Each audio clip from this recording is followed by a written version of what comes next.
अस्सलामु अलैकुम वरहमतुल्लाहि वबरकातुहू। नाज़रीन, एक बहुत ही बड़ा मसला जो हमारे सामने आ रहा है वो आ रहा है माहौलियाती आलूदगी का। तिब्बी चैनल की वसासत से हम मजबूर हैं कि इस पर हम बात करें। नाज़रीन, ये वो मौजू है जिस पर हम बावजूद कोशिश के हम सोचते रहे कि ना करें ना करें ना करें, लेकिन नाज़रीन ये इतना बड़ा मौजू, इतना बड़ा इशू है, इतना बड़ा इशू है कि हमें एक अफरीद की तरह मुंह फाड़े हुए नज़र आ रहा है कि जो हर चीज़ को निकलता जा रहा है। मजबूरन हमें इसके ऊपर बात करनी पड़ी, हमें इसको अपने चैनल में इसकी पोस्ट डालनी पड़ी।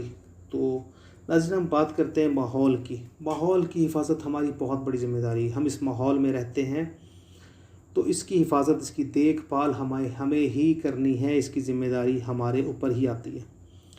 नाज़रीन, हमारे बचपन में तकरीबन 80s के अंदर हम देखते थे कि जगह जगह पर दरख्त थे। लाहौर शहर में जहाँ पर हम अब रहते हैं, ये एक छोटा सा गांव था। इस गांव में तकरीबन 80% रकबे पर काश्तकारी थी और हमें याद है कि हमारे इलाके में 2 बड़े ज़ख़ीरे थे दरख्तों के, एक मॉडल टाउन के आसपास और एक पिंडी राजपूता के दरमियान में, यानी जो हमारा गांव था।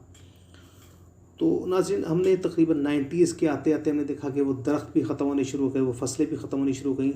उसके बाद मुझे याद है कि एक वक्त मैं, क्योंकि हमारा घर काफ़ी बड़ा था और काफ़ी ऊंचा भी था और उसके अलावा ऊपर की मंजिल भी थी, तो ऊपर खड़ा होकर देखा तो मुझे दूर दूर तक कहीं पर कोई दरख्त नज़र नहीं आया। तो अब जब हम माहौलियाती आलूदगी के ऊपर हमने बैठ कर बात करना, सोचना शुरू किया, नुकात बनाने शुरू किए, तो बहुत सारी चीज़ों के साथ साथ जो हमें एक चीज़ नज़र आनी शुरू हुई वो दरख्त है। तो नाज़रीन, जो दरख्त हैं वो माहौल के महफूज़ हैं। ये बेकाबू होते मौसमों के जिनको अगर कोई चीज़ काबू करवा सकती है तो नाज़रीन वो सिर्फ़ और सिर्फ दरख्त हैं। अब ये जो पिछली सदी गुजरी है, इसके आखिर में मौसम के तग़य्युरात जो हैं, वेरिएशन जो है, पूरी दुनिया के लिए एक बहुत बड़ा मसला बना दिया। अब ऐसे मकामात जहाँ कभी सख्त गर्मी पड़ती थी वहाँ बर्फ़बारी हो रही है, और जहाँ बारिशों का कभी नामो निशान नहीं होता था वहाँ पे शदीद बारिशें हो रही हैं। 2000 सन की आमद के साथ ही मौसम ने अपना रवैया तेज़ी से बदलना शुरू कर दिया। जून जुलाई में गर्मी, अगस्त सितंबर में बारिश, मार्च अप्रैल में बहार और दिसंबर जनवरी में सर्दी जैसे लगे बंधे मामूलाती तब्दीलियाँ आने लगी। मौसम सर्मों में शदीद कमी आ गई। अप्रैल में बारिश और मई से दिसंबर तक गर्मी और जनवरी फरवरी में बहार की आमद ने नाजरीन माहिरीन मौसमियात को हैरत में डाल दिया। नाजरीन, आप मुझे याद है जब हम स्कूल में पढ़ते थे तो 9 सितंबर को मुझे अच्छी तरह याद है कि लिहाफ निकलाते थे, यानी 14-15 अगस्त के बाद बारिश होती थी और मौसम में ठंडक आनी शुरू होती थी। पंखे तो कम ही होते थे, लेकिन उसके बावजूद भी जैसे जैसे टाइम आगे बढ़ा होता था, यानी कि 15 अगस्त के बाद सिर्फ एक 22-23 अगस्त के बाद ही ये होता था कि जी अब सर्दी आनी शुरू होगी। और 6 सितंबर की जो छुट्टी होती थी हमें उस ज़माने में होती थी डिफेंस डे के तौर पर, तो उस डिफेंस डे के ऊपर मुझे याद है कि लिहाफ बाकायदा तौर पर ले लिए जाते थे, आ जाते थे सुबह, क्योंकि खुले इलाके थे और तकरीबन पूरे लाहौर में ये सूरत हाल थी कि सुबह जब सोकर उठते थे तो घास पर अच्छी खासी नमी, और वो शबनम की नमी होती थी, वो पॉल्यूशन की नमी नहीं थी, वो होती थी। और नाज़रीन, मुझे 92-93 तक याद है।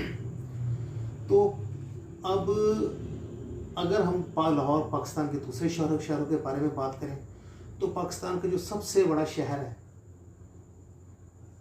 आपको हैरानी होगी कि कराची समुद्री शहर था और कराची में तवातर से बारिशें होती थी, लेकिन नाजरीन काफ़ी अरसे फिर इसमें बारिशें नहीं हुई। मुझे याद है कि 2006 में बहुत ही शदीद बारिशें हुई। हमारे रिश्तेदार रहते थे लालू खेत के पास, तो उधर से गुजरती थी मलिर नदी, तो पानी का जोर इतना ज़्यादा गुजरा कि वो दीवार गिर गई। तो उनका जो बच्चा था वो तकरीबन 5-6 साल का था, उस दीवार के नीचे तब के वो शहीद हो गया। तो वो बारिशें मुझे इसलिए याद रह गई, और इतनी ज़्यादा बारिशें बरसी कि 10-15 दिन तक ये होती रही। उसके बाद नाज़रीन फिर काफ़ी तवील अरसे तक फिर ये बारिशें गायब हो गई। उसके बाद तकरीबन 2018 में आपको याद होगा बड़ी शदीद बारिशें हुई थी, कराची तकरीबन कीचड़ और बुरा हाशर। 2019 में भी यही सूरत हाल बनी, और नाज़रीन 2020 का तो आपको पता ही है कि कितनी शदीद बारिशें भी हो चुकी हैं और मज़ीद बारिशों की पेशन गोइयाँ की जा रही हैं कराची में। मेरे ख्याल कल से बारिशों का एक नया सिलसिला कहते हैं कि कराची में शुरू कर दी हो जाएगा, यानी 5-6 अगस्त से।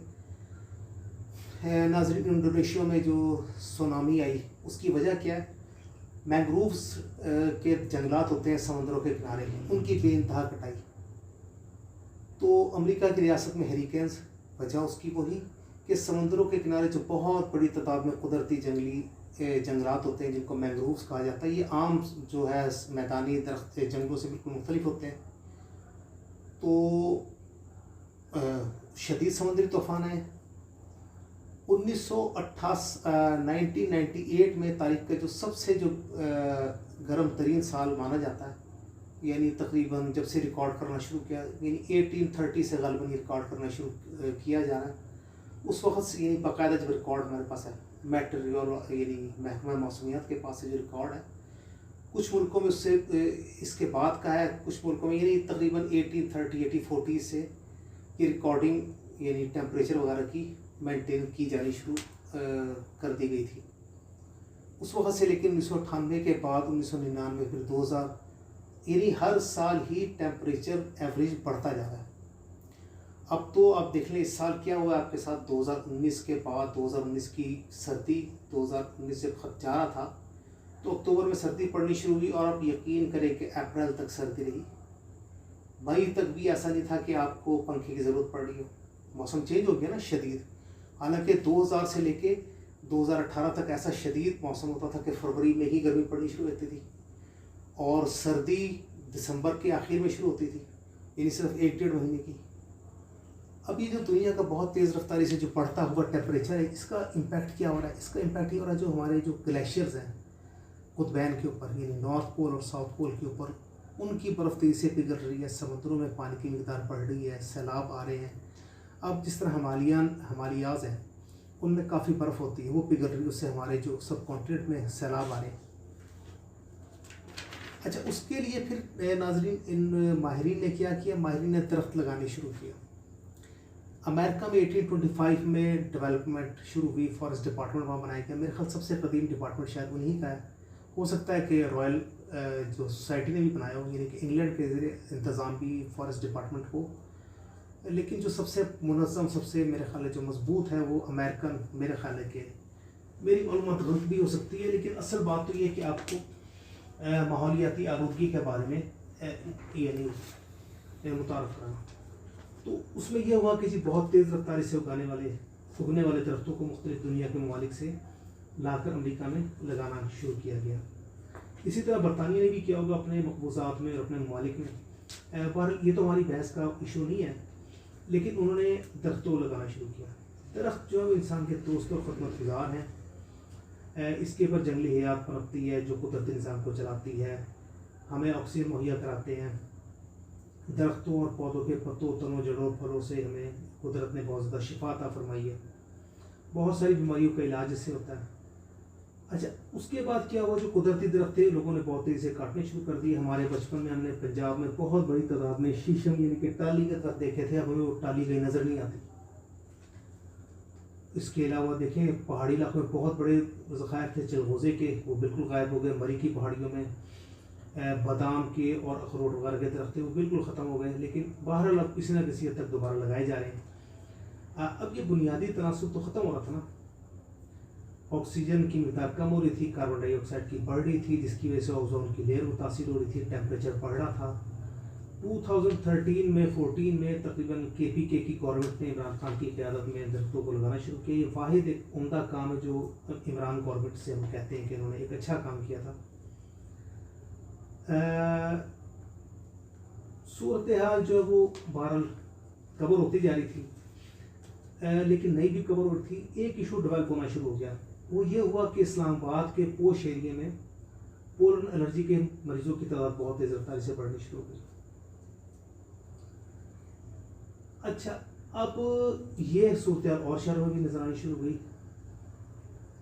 नोट किया गया, क्या नोट किया गया? मैलबरी के दरख्त, यानी कि शहतूत के दरख्त जो हैं, वो शहतूत के दरख्त जो हमारे माहौल से मुताबिकत नहीं रखते थे और इस्लामाबाद के माहौल से भी, वो बहुत बड़ी तादाद में जंगली शहतूत के दरख्त इस्लामाबाद में मौजूद थे और उनका पोलन फिज़ा में फैल कर शदीद जो है वो एलर्जी का सबब बन रहा था।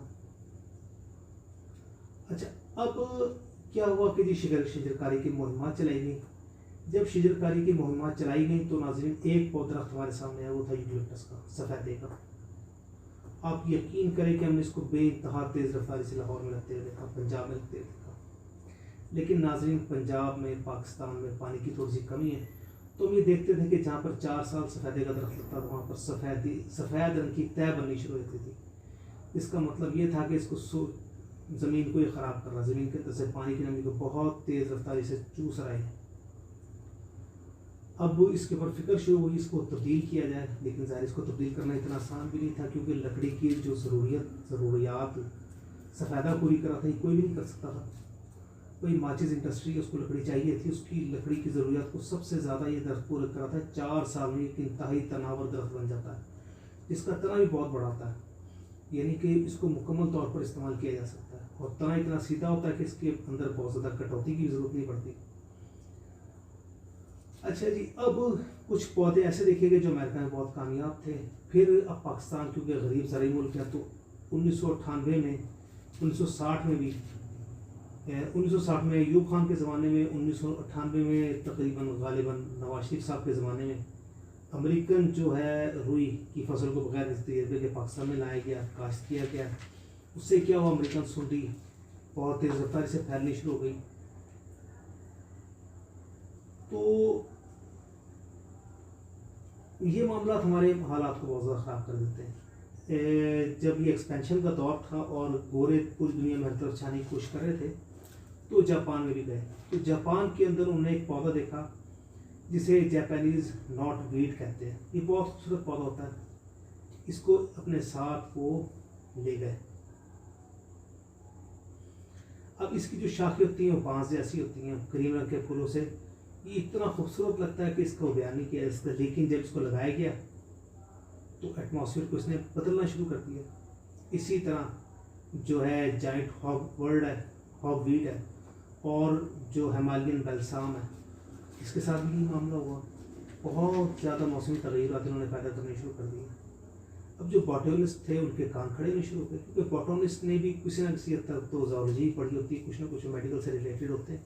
और ज़ाहिर जो इकोलॉजी में जो तब्दीली पैदा होगी वो हर किसी के कांतों से खड़े होंगे, जो अक्लमंद आदमी, समझदार आदमी होगा। तो अब इन्होंने क्या किया कि गैर मुल्की पौधों की रिएक्शन का एक सबब गैर मुवाफिक ज़मीनी सतह भी होती है।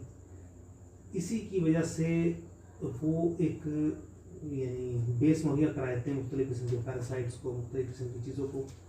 उसके अलावा वो हमारे माहौल के यानी माहौल के लिहाज से वो एडाप्टेबल भी नहीं होते, जिसकी वजह से जो मामलात हैं बहुत ज़्यादा ख़राब होने शुरू होते हैं। अब ऐसे तमाम पौधों को हमलावर अजनबी अनवा या इनवेजिव एलियन स्पीसीज़ में शुमार किया जाता है। नबाताती हमले का जो मसला है वो आपको पता, लाहौर के अंदर एक गाजर बूटी के नाम से एक पौधा है। ये इंतहाई सख्त जान पौधा, ये उसी की एक किस्म है। अगर आप लाहौर से थोड़ा सा आसपास के इलाकों में जाएँ, इस तरह हेर का इलाका है या शादरी की तरफ आप जाएँ, तो वहाँ पर एक बूटी आपको नज़र आएगी जो सौंफ के पौधे जैसी होगी, जिसका पौधा किसी न किसी हद तक बगोने के पौधे से मिलता जुलता है। मतलब वो एक दरमियान की एक चीज़ है। लेकिन वो गाजर बूटी बहुत ज़्यादा सख्त जान है, उसको बार बार तलब करते हैं, वो बार बार उगाती है। इसकी देखें ना, इस तरह के पौधे जो हैं ये पाकिस्तान में लाए गए, इनके बारे में बहुत ज़्यादा मालूमात नहीं है। लेकिन हमारे जैसे लोग जो वेंडर्स हैं, जो फिरते रहते हैं, वो कुछ ना कुछ मालूमात इकट्ठी कर लेते हैं। अब देखें, अमेरिका और मैक्सिको से जो चावल है, फिलिपाइन से चावल की जो मुख्तलिफ़ किस्में हैं, फलों में अंगूर की 14 नई किस्में अमेरिका और यूरोप से ला के पाकिस्तान में लगाई गई। बलूचिस्तान और शुमाली इलाका जात में सेब की कई किस्में लाई गई। लेकिन नाजरीन, इन्होंने मकामी पौधों को बहुत नुकसान पहुँचाया। अब कीकर भी जो है ना मकामी पौधा समझा जाता है, लेकिन हकीकतन ये जो वेस्ट इंडीज़ और मैक्सिको से ही लाया गया। इस पौधे को यहाँ लाने का मकसद यही था कि लकड़ी की ज़रूरियात को पूरा किया जाए। अब जो बरतानवी जो एक कॉलोनी थी, वो इंग्लैंड ऑस्ट्रेलिया में बरतानवी कॉलोनी थी। ऑस्ट्रेलिया हमारे नज़दीक था, तो ऑस्ट्रेलिया से इसके बीज ला के सबसे पहले लगाए गए बगैर किसी तरीके के। अब ये बहुत ही सख्त जान पौधा था, क्योंकि ऑस्ट्रेलिया का काफ़ी बड़ा इलाका सहराई है। तो जो पौधा ऑस्ट्रेलिया में सर्वाइव कर सकता है वो तो हर जगह सर्वाइव कर सकता है। सिवाय शदीद बर्फीले पहाड़ी इलाकों के। तो कीकर जो है उसने अपना जड़ें काट ली। अब कीकर से जान छुड़ानी मुश्किल हो गई। अब कीकर के अद्वियाती फ़वाइद भी बहुत ज़्यादा है, ठीक है, लेकिन इसके जहरीले असरात भी बहुत ज़्यादा हैं। एक तो देखें इसकी जो बूंद है वो कई यानी कि जहरीले जो कीड़ों को अपनी तरफ बनाने का सबब बनती है। हमारे इलाकई दरख्तों में एक दरख्त है बबूल, उस दरख्त को तकरीबन जो कीकर एक खा गया। इसी तरह गुलाब बकाउली का पौधा, जिसे अंग्रेज़ी में जो है इस टाइम मेरे ध्यान से उसका नाम निकल गया, बहरहाल गुलाब बकाउली है, ये भी बाहर से पाकिस्तान आया गया। ये बहुत तेज़ रफ्तारी से फैला।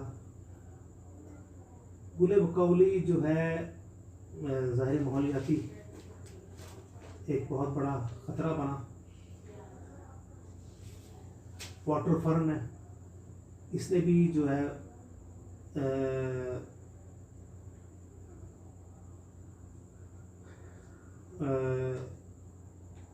यानी समझ लें कि काई की तरह पानी के ऊपर फैल जाता है और पानी की जो क्वालिटी को बहुत ज़्यादा ख़राब कर देता है। और वाटर फर्न भी जो है ये भी गैर मुकामी पौधा है।